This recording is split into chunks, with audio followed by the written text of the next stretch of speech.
Assalamualaikum. Selamat pagi. Good morning. Uh, Sekarang ni nampaknya ada kemelut politik, ada perang politik. Sebabnya dah dekat nak pilihan raya. So, masing-masing yang jadi jago-jago politik menampilkan diri. Adalah tugas masing-masing. Ada yang jadi memang nak bertanding, nak bertanding jadi wakil rakyat. Faham-fahamlah tujuannya apa. Lain tak bukan, mungkin dipikirkan dia layak, dia mampu. Kalau jadi wakil rakyat, dilantik jadi menteri, ahli parlimen atau adun, dah tentu kemewahan tu personal dulu penting. Ada tu ada kuasa, ada lubuk-lubuk mewah. Tak payah cerita lah pasal bangkitkan elon apa, tak payah, dah tahu, sendiri-sendiri tahu, masing-masing tahu lah. Dan di tu jentera-jentera pilihan raya pun wujud lah. Yang jadi macai, jadi balaci, jadi cyber trooper, jadi yang tukang sponsor, jadi macam-macam lah. Jadi masing-masing mempertahankan parti-parti yang nak dibawa itu. Itu semua ada opportunities. Okay. Tapi yang terinaya ialah pengundi-pengundi yang tak ada apa tu mengikut. Kebanyakannya yang tak tahu hal-hal itulah, hal-hal yang ada peluang ada itu, ada ini, tak tahu. Dia tahunya apabila dia tengok seseorang tu baik, calon-calon tu nampak baik, di masa ni semua jadi baik, semua jadi pemurah, semua penderma, semua cakap baik untuk dia lah. Tapi untuk dia punya musuh tu, dia busuk lah, dia cakap baik, cakap tak baik lah. Musuh dia tu, musuh politik tu, dia cakap tak baik. Pada dirinya dia cakap baik lah, itulah. Dan dia jumpa orang buat baik lah. Jumpa orang nak salam ke, nak apa ke, keluar TV ke, keluar WhatsApp ke, keluar YouTube ke. Sekarang ni banyak channel nak keluar kan, nak mengiklankan diri tu kan. Jadi sampai iklan lain pun tak ada airtime dah. Asyik muka dia keluar kejam-kejam kan, muka itu. Tentang dia ada kuasa itu, kontrol media tu kan. Tak ada tu, tumpang lah dekat apa channel-channel YouTube, channel-channel Facebook apa semua kan. Itulah. Itu yang berlaku sekarang. Tetapi saya tak ada. Itu semua kalau orang sebut itu macai, balaci, penyokong, masing-masingnya parti politik yang dia sama ada dia cumut atau dia fanatik atau dia saya saja suka-suka, itu dia punya hak. Tapi saya lain. Saya sokong semua. Saya tak pandang dari segi label politik tu. Saya sokong semua dan saya ingin berkongsi pada tuan-tuan pengundi-pengundi yang layak mengundi tu. Kita sekarang ni jangan jadi bodoh. Okey? Dan kita dah diperbodohkan sebelum ni bertahun-tahun. Walaupun bila pemerintah dulu, sekarang sensitif, tak boleh sebut tau. Kalau sebut itu ini BKP apa itu kan, nanti orang label kau ni jilat lah apa macam-macam kan. Tak payah. Saya bagi betul, saya punya pendapat. Nak ikut-ikut, tak nak ikut sudah. Sekarang ni kita ni mengundi di kawasan masing-masing. Okey? Kawasan masing-masing. Sendiri punya kawasan sendiri jaga. Okey? Jadi kawasan parlimen tu, kalau kita mengundi kawasan parlimen tu, siapa dia yang nak bertanding tu, kita tengok orang dia, bukan tengok parti, bukan tengok itu logo, bukan tengok itu suara-suara orang luar datang kempen undilah ini, tak. Dia ceramah apa, dia pasal lah. Of course parti itu akan ceramah kebaikan orang tu. Dan kita ni, otak ni guna, fikir. Dia ada dua tiga cara dia. Nombor satu, kita tengok orang tu baru, pemimpin, calon baru. Calon baru tu, yes, tengok siapa dia. At least kita kena kaji dia punya background, profile. Masa dia tak apa libatkan dalam politik. Siapa dia tu? Kena tahu. Buruk, baik, the good, the bad, ugly, semua tu kena tahu. Okay? Tak tahu tanya orang. Yang kedua, calon yang veteran. Dia dah lama jadi calon. Tengok sejarah dia dulu, dia nak bertanding balik, nak pertahankan kawasan tu. Tengok sejarah dulu. Macam mana dia tu? Ada ke cakap tak serupa bikin, ataupun apa yang dia cakap tu dia buat atau tidak? Kita tengok. Adakah dia tu dulu macam itu juga? Tengok apa dia buat. Kita tahu. Sebagai kita pengundi tu, kita tahu dia ni siapa, okey tak okey. Jangan terpengaruh dengan bagi hadiah, bagi hamper, bagi duit dalam envelope sikit, bagi apa tu makanan yang apa tu dipanggil bungkus lah, makanan yang ada Maggi lah apa tu kan. Dan tidak datang ke rumah-rumah itu tolak. Kalau dia bagi, ambil dulu. Tapi saya pesan, kalau dia bagi bungkus makanan ada beras, ada Maggi, ada tin sardin, tengok dulu. Ini dah berlaku. Kadang-kadang beras tu memang dah lapuk, dah ada apa ni, ulat tu dah ulat. Ulat ni bahaya. Kalau kat dapur dia melarat-larat beras kita yang mahal-mahal tu kan akan dimakan sekali, dia jangkit, dia macam virus. Itu kalau itu buang tu atau bagi makan ayam. Ataupun makanan dalam tin tong tu kan ada apa ni, expire ke tidak ke, adalah 2-3 hari lagi expire ke, tengok. Begitu kat mi ke apa tu, itu cuma sebagai, bukan gula-gula. Tengok kita ni budak kecil ke, budak kecil nangis tu bagi gula-gula, bagi coklat sikit, diam. Macam kita bukan budak kita orang tua, kita ada otak, kena fikir tu semua. Jangan terpengaruh itu orang ni bagus. Besok bila dia gambar muka dia tu, dia punya apa dia panggil apa picture apa tu, dia yang gambar tu yang di iklan kan, otak kita terfikir pangkahnya tu kan. Ini psikologi, jangan main. Kita kena pilih yang betul-betul. Itu.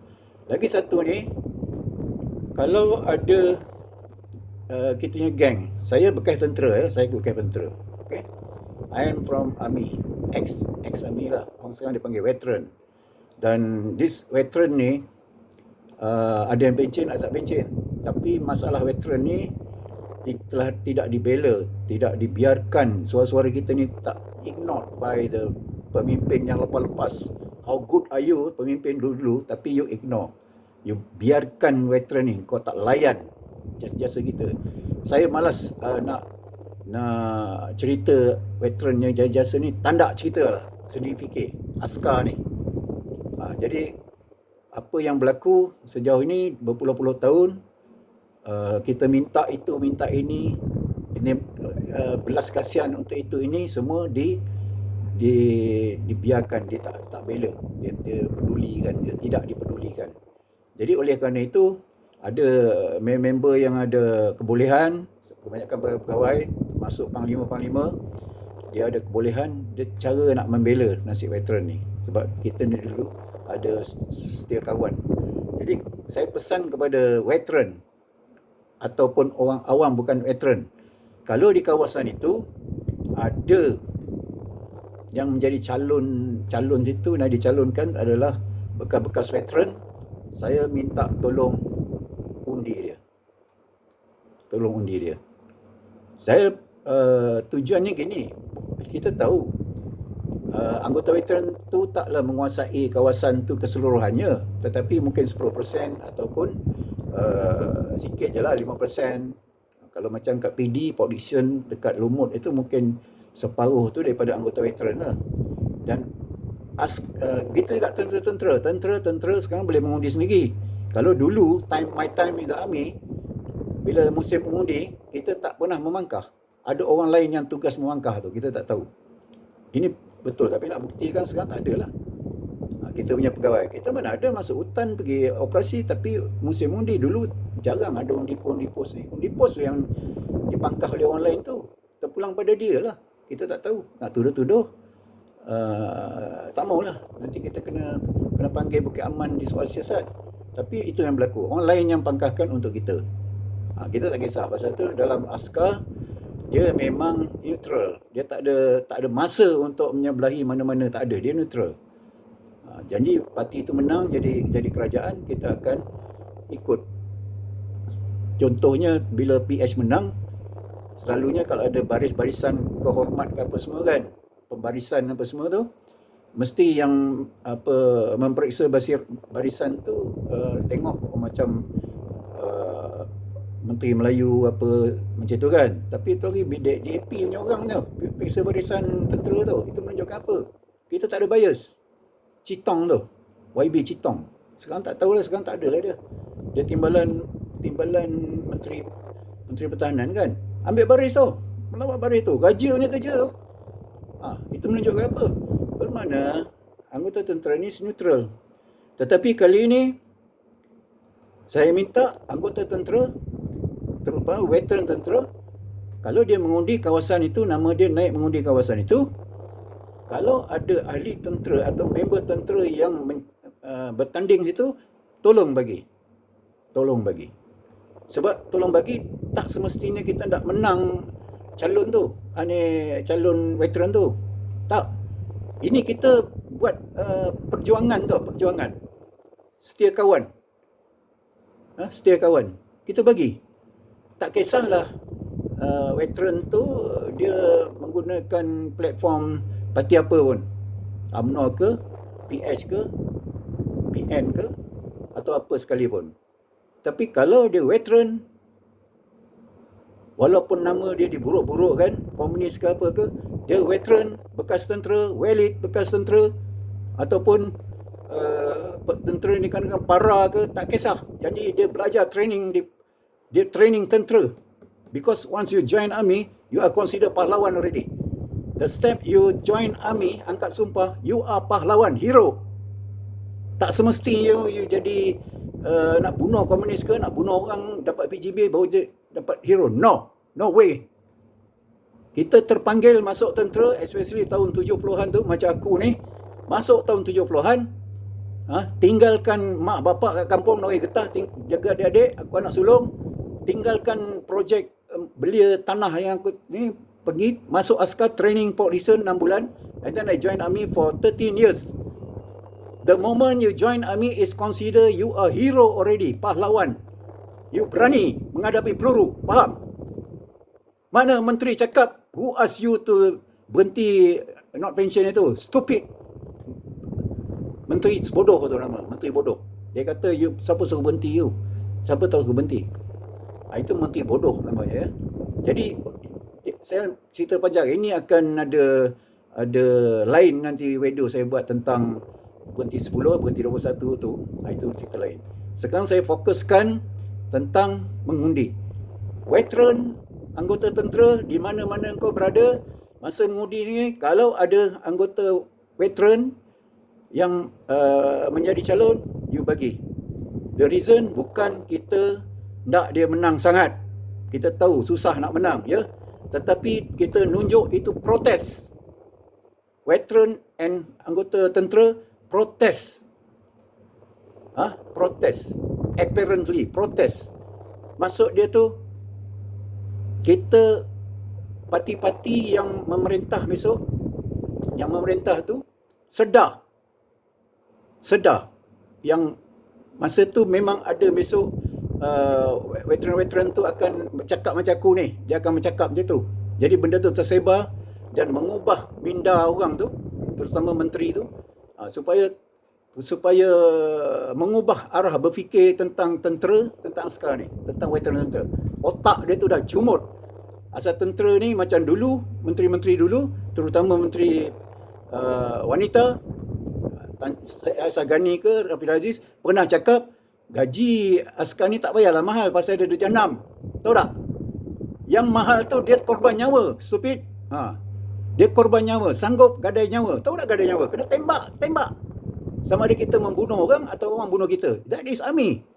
Doesn't matter you are commando ke, you are USIS ke, you are 69 ke. You are still army. You carry weapon, you put on uniform. Bila-bila masa you kena tembak. Bila-bila masa dia arah you pergi buat ambush. Apa semua tu boleh. Jadi kan benda ni, masuk askar ni bukan katalah buta-buta masuk nak ingat gaji ke nak ingat kaya. Tak ada. Kalau nak ingat kaya, kita masa kita kerja pun tak dikira mengikut time kita working hours. No. Kita working 24 hours. Malah cerita ini tercakap juga pada saya nak cerita video lain lah. Ini cerita pasal mengundi. Okay. Jadi minta lagi sekali, veteran tentera, anggota tentera, masa mengundi besok, di mana anda berada, kalau di situ ada veteran tentera yang bertanding, menggandu nasib, kita bagi dia. Jangan kira menang ke tidak. Ini tunjuk kita protes. At least besok bila dah over, dah over, at least dia jadi hero. Dia berani bertanding. Dia jadi hero kita yang berani bertanding. Walaupun dia kalah wang pertaruhan, he is the hero, our hero. Veteran hero, anggota tentera hero. Daripada situ dia akan lagi naik. And then next time dalam parlimen tu, walaupun kita punya calon veteran tu tak terpilih masuk parlimen, it's okay. Tetapi this time kita fokuskan kepada siapa yang boleh mewakili kat parlimen tu. Kalau ada seorang pun cukup. Kalau tidak, besok kita minta one senator yang mewakili veteran ni dalam parlimen. Di situ baru tahu the voice of a veteran dah ada. Bangkit, veteran tu dah bangkit. Kalau berani you, next time, kita akan try lagi sekali. Lama kelamaan, kita expecting dalam parlimen tu sekurang-kurang ada 20 calon, 20 wakil parlimen represent the army and the veteran. Itu tujuan saya buat video ni. Ada kesalah. Kalau saya rela dia ambil tindakan. Saya bukan menghasut. Ini undi. Minta undi. Kalau minta undi salah, itu tak menghasut. Tapi tak tahulah, kita ada akta veteran kan. Kita tahu akta veteran. Yang cakap-cakap saya mungkin salah dari segi akta veteran. Because we are veteran. And then if we ada suara, we abolish the akta veteran. Nak buat apa akta veteran? Kita dah veteran civilian. Nak kontrol-kontrol juga apa? Abolish the akta veteran. Okay? Itu je. Terima kasih. Kalau ada silap apa ke, minta maaf. Kalau tak puas hati, you boleh PM, call me. Okay, bye. Wassalam.